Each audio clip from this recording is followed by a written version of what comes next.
first stretch for your foot or arch is rolling on a ball. When doing this, you want to make sure that you don't put too much pressure. Do something that is comfortable and feels like it's working on stretching out the tendons and tissues in the bottom of your foot, along with working out any knots. Make sure you work the whole part of your foot, moving all over to get a good stretch and release.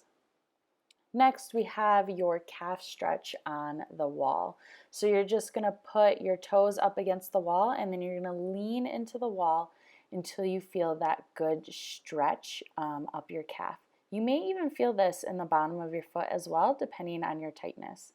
Make sure that you switch to the other side with all of these stretches and hold for an equal amount of time on each side.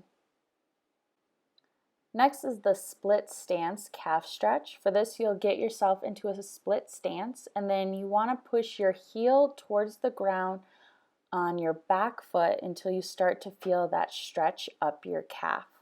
Once again, it's important to make sure you switch sides and hold for the same amount of time on each side. You may notice that one side is tighter than the other. Next, there is the toe drag stretch.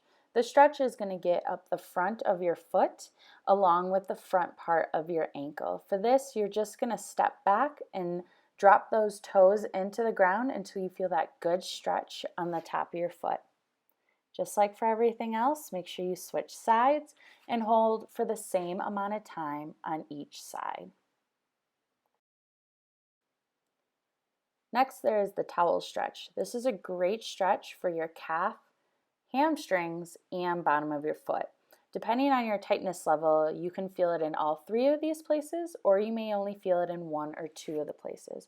All you're going to do is take a towel and wrap it up and then place it along the bottom of your foot where your toes are, and then you're going to pull it in towards your body. If you want a little deeper stretch, you can push against the towel for a little bit like you saw in the video here, and then pull back again to get that stretch a little deeper.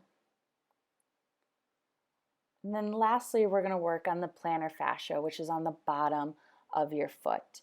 For this stretch, you're going to be seated and you're going to cross one leg over another, and then you're going to pull back on those toes until you feel a stretch in the bottom of your foot where your arch is. If you want, as you see in the video here, you can also start rubbing the bottom of your foot with your thumb to work on releasing that plantar fascia a little bit more and help with any foot tightness or cramping. Just like everything else, make sure you switch and do the other side.